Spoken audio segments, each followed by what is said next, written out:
Hello guys, welcome to Global Happenings. Today we have a trending news here for you. And the headline of the news reads, Gov.Bagudu these US says I have every right to demand $100 million from Abacha loot.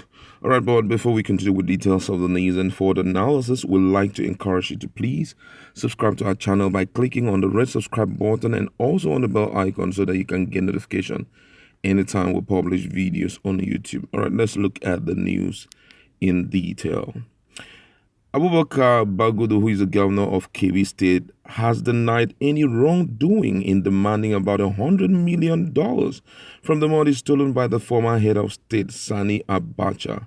He was a general feeling of indignation across the country on Saturday, February 22nd, 2020, over the report of L00t by the federal government to hand over about $100 million United States authorities says was stolen by a former head of state, Sani Abacha, to the Kebbi State governor. Bagudu is a top member of the ruling All Progressive Congress (APC). A Bloomberg report said a commitment by Nigeria to transfer the fund to Bagudu appeared to undermine President Muhammadu Buhari's pledge to check corruption in the country. It quoted the U.S. Department of Justice as saying that Bagudu was involved in corruption with Abacha and contended that the Nigerian government was hindering U.S. effort to recover alleged laundered money it says was traced to Bagudu. It added that the Buhari administration says a 17-year-old agreement entitled Bagudu to the funds and prevent Nigeria from assisting the U.S. according to recent filing from the District Court for the District of Columbia in Washington. The disagreement, according to Bloomberg, may hamper future cooperation between Nigeria and U.S. to recover money moved abroad by Abacha. This case illustrated how complex and contentious repatriating stolen assets to Nigeria can be. Bloomberg quoted Matthew Page, an associate fellow at London-based Chatham House and former Nigerian expert for U.S. intelligence agency, as saying, according to him, he said, instead of welcoming U.S. effort, Nigeria's lawyer appeared to be supporting the interests of one of the country's most powerful family. However, Bagudu claimed the report was aimed at using the media to sensationalize the case, while the U.S. authorities were using it as a ploy to confiscate recovery of the money by the Nigerian government, adding that the money was frozen in the UK and not in the United States. He added that his name was only joined as an associate of the Abacha's government, and though he signed an agreement with the federal government under former President Olusegun Obasanjo in 2023 up to 2013, none of his assets was frozen in Nigeria, and therefore he did not admit criminal liability.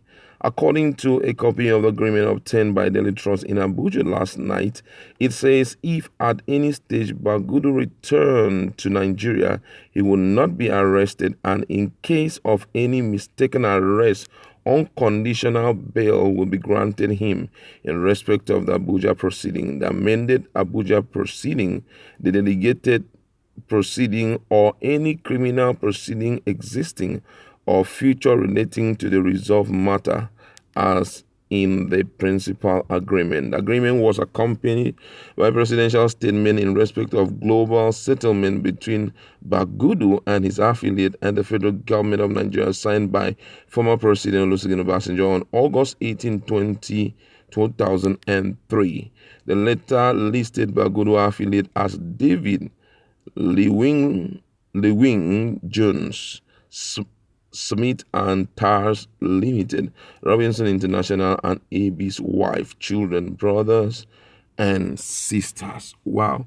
And this issue has generated a lot of controversy, and different people from different quarters are saying different things. And most people have spent time to write on the pages of newspaper and some also on the internet as they try to make Nigerians understand why he is placing so much demand on the money, being given to him. And in the light of that, I like to just look at one or two things before we now go into further discussion. Now, one of the things I want to say is that many people believe that Bagudu, who is also called AB, that's governor of Kebbi State, who is the center in the center of this controversy. A lot of people say he is right, to demand for that money because it was an agreement. He kept his own part of the bargain faithfully and stringently by providing all the needed information that led to the recovery of the looted fund in any part of the world based on the agreement with the federal government. That some people also say that the U.S. only played very minimal role. In fact, that U.S. installed the timely recovery. They installed the timely recovery of the fund from EU and non-EU offshore jurisdiction, insisting on being paid a certain amount of percent of the fund on the grounds that the fund was actually dollarized. In other words, it was changed to dollar, and of course, it was also passed through, U.S. financial channels, and that they need some percentage from it. But it's also important to note that it was through the same support and assistance from this Atiku Bagudu, it was from his support, premised on the agreement with the federal government that other, recoveries were made, even from the Swiss account and the like. It will be most unfair. Some people believe that it will be most unfair to deny him his entitlement as agreed after the recovery. It must be noted that he man up at the time he was being hunted around the world along with Abacha's family, and he did so patriotically to avoid Nigeria losing out entirely. And if he has, done his own part of the bargain, then why wouldn't you pay him when already that's been entered into, agreement? So whatever that was the content of that agreement, that is what the current administration is trying to respect, because it was signed by, Olusegun Obasanjo. So they needed to, fully respect it than to go against it. So some believe that the United States of America was only making noise because they believe that a reasonable percentage of the money ought to have come to them, but not to the young man, that's the governor of Kebbi State.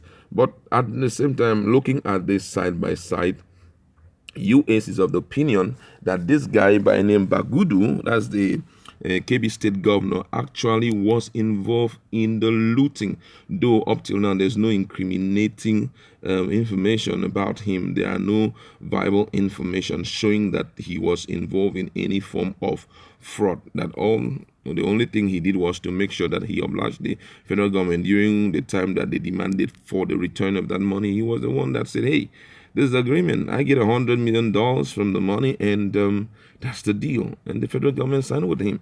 But then the United States says we still know that this guy is fully involved in this laundering of fund business, and we want to get at him, whether they like it or not, whether they like it or not. That's what the United States, and they believe that with the federal government honoring that, agreement, that it's a way of encouraging people to continue in engaging in, fraudulent activities, engaging in laundering money and the likes. But, if you look at it, one thing is certain: agreement is agreement.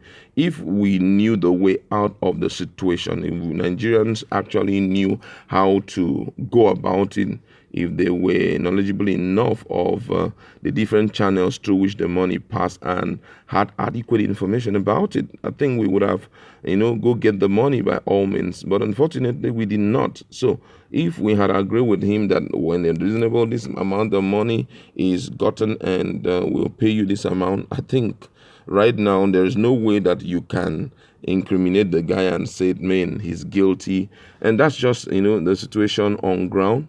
We need to come to a point where we learn to employ the services of professional in getting out deep information like this, because I believe that if Nigerians who had trained personnel, who are trained in getting intels about fraudulent activities like this, we wouldn't have engaged in that kind of contract with him. $100 million, for me, it's a good amount of money. Though I know Nigeria have discovered or recovered so much of the loot. We've recovered so much of the loot, but $100 million was quite a big one. And actually, I think that Olusegun Obasanjo engaged in signing that because of possibly the tension or the need for that money to be recovered. That is why he had to, go ahead and sign it. So all the same, already there's nothing anybody can do about it, or it has already been signed, and for now they have to automatically give back the money to the guy, because if you don't, then you are breaching the whole agreement that you had with him. Well, that's where we're going to stop. Maybe you have a different idea about this. Can you just help us out in the comment section? Let us interact. Please, let's stay off hate words and let's just talk.